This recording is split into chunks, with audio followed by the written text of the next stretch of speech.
Hey everyone, I've got some new updates on the Kitsune OS project I wanted to show off. The first one is Kitsune OS will now write to the QEMU frame buffer. So whereas before you had to actually plug it into an actual hardware Raspberry Pi to see the frame buffer output, you can now do it in QEMU. So you can just do make QEMU. And there we are. Look at that.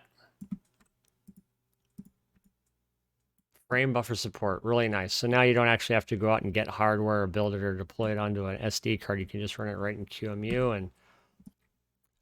And the next feature is I made some changes to the memory viewer in the web app. So let me get that started. So we're going to start the backend service.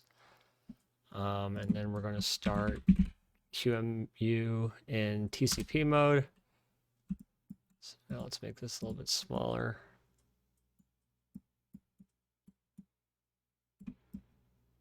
Down there. So yeah, let me refresh this. So now not only can you see the hexadecimal, but you can also see the characters as represented as kind of ASCII. There's not a lot of ASCII in here. This is mostly instructions, but if we come down here, here's a lot of ASCII data. You can see there's letters. There's also these big empty boxes. That's just a 0. So you can see here it's 6C6506D, so that's what a 0 is represented by. And then if you see a star, that's just any character that isn't 0, a new line, or a space. See, these are spaces. I have put little Unicode characters in here.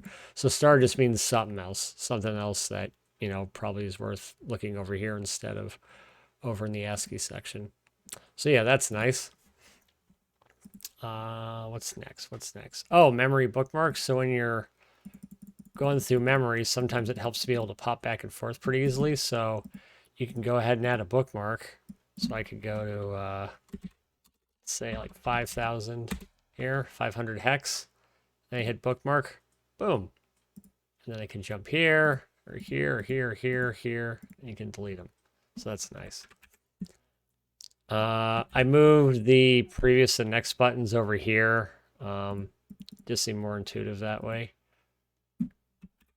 What else? Offset field. So there's an address field and there's an offset field. This is nice where this is a big string table. And so that's helpful with the device tree, which I'll go into in a little bit. But this is the device tree string table. It's just a bunch of strings. And in the device tree, they give you an offset. So instead of having to like whip open a calculator and doing, 41F54 plus, 100 or whatever, you can just, and then punching that in address, you can just put in the offset.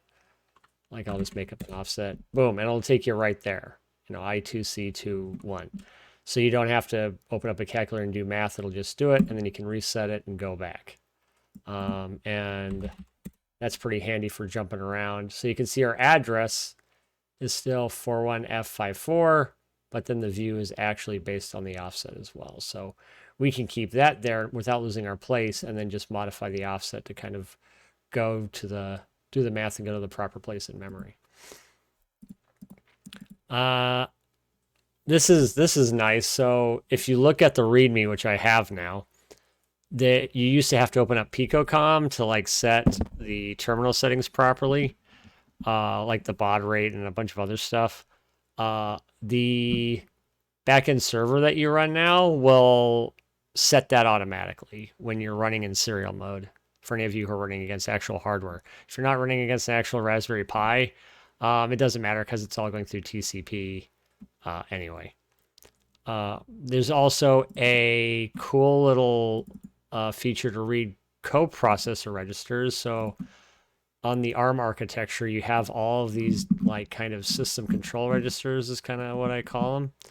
And you can pick any one of these. So like system control register, you hit read and it'll give you the value of that coprocessor in hexadecimal. And so I think when you refresh, refresh here, it automatically loads. This one's cool. It's kind of performance counter register. And so what this does, I believe, it tells you how many instructions or how many ticks have gone by, and it just loops. So as you see, I'm clicking it over and over again, and we kind of have like this upwards counter. This isn't going to like be measuring seconds or milliseconds or anything. It's just measuring clock ticks, I believe. But it's just kind of cool to you know, read some of this stuff. So this is going to be helpful as I start learning about, you know, memory management unit like the MMU and caching and a bunch of other stuff. And I also have a feature planned where it'll show you like the binary down here, and then you can toggle those bits on and off, and there'll be a write button. So you can write, right now you can read the information, but you'll also probably next month be able to write data back into these registers. And so you can play around with the settings. Like I could open up system control register, read the bits, and then find the bit that enables the cache, click that on, hit write, and then we have caching enabled. I'm trying to see to do some stuff. Right now, if you try to write to the frame buffer on actual hardware, like you can see here, it draws pretty quick. Clear it like that. But in on actual hardware, it's quite slow writing to the frame buffer, and I believe that's because I have the settings in a real basic mode. So that should help me figure that out. This is kind of minor but convenient. I've embedded the sizes of images into the image data themselves. So if you have a PNG here, it builds this PNG into an object file, and it used to just be raw bytes, but now we add the width and the height at the very beginning.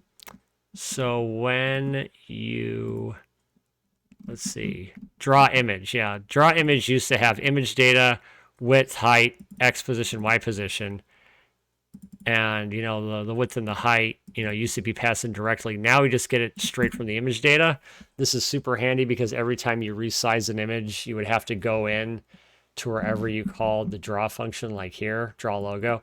You would have to put, like, you know, the width and the height manually every time you resize it. And that was dumb, so I fixed that. Now the width and the height get embedded right into the image binary, which gets, you know, bundled into the kernel.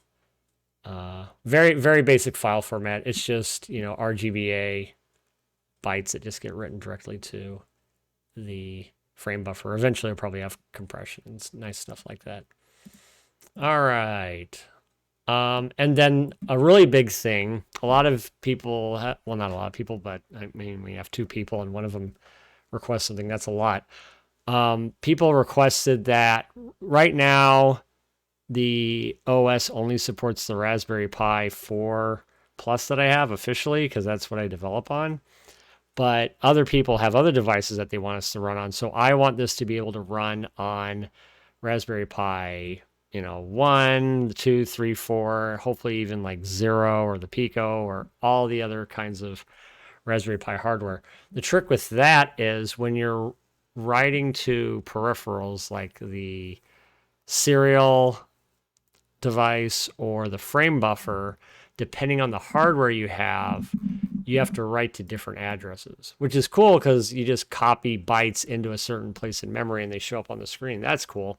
But for example, on the Raspberry Pi 3, this is the frame buffer address. This is the MMIO base, which is what the serial device kind of sits off of. And then on the Raspberry Pi 4, they're completely different addresses. So right now what I have to do to support different devices, I have to go in here and have a bunch of different configurations and then go into the make file, and I have to replace like this, you know, for different hardware. But the ARM architecture, and I think other architectures too, have this really cool thing called a device tree. So I'll show you what the device tree looks like. I'm going to go ahead and print the device tree here. So this is the device tree. So it looks kind of like JSON, but it's JSON with binary data. What this allows me to do is I can scroll through here. I'm like, okay, what's the serial, the first serial device? Oh, it's on SoC serial, and then this is like the address. So based on this data, that is when you turn on the Raspberry Pi, the first 3 registers have like some preset values. The third one has an address to this device tree that contains all this binary data. And that includes addresses of all the devices. See, here's your frame buffer right there. And so the way that Linux works on the Raspberry Pi is you can take your one SD card and stick it into any device and it'll work. And the reason why that is because Linux knows how to read these device trees, and it knows, oh, the serial device is here on this hardware, but it's over here on this hardware. So I want my operating system to be able to do that. And then everybody should be able to run, you should be able to take one SD card and run it on any hardware that you like. So that's the end goal there. And then I've got a kind of a dump of just stuff just ideas I gotta just kind of drop them in here. So we'll see when I get to any of those. I'll probably do this one next. I'm kind of excited about that one. But yeah, let me also show you one other thing before I go. So again, this is the Raspberry Pi 4B that I use for my typical development.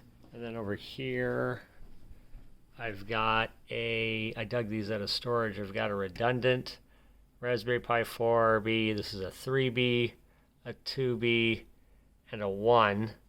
This is the first one I ever got, actually. I got this for a birthday present.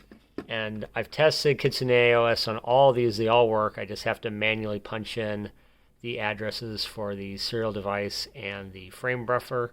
But after I get device tree working, it should be able to find all that automatically. And then this is a Raspberry Pi Zero. I haven't tested this one yet, but that one should work as well too. So yeah, I'm excited to see how this works.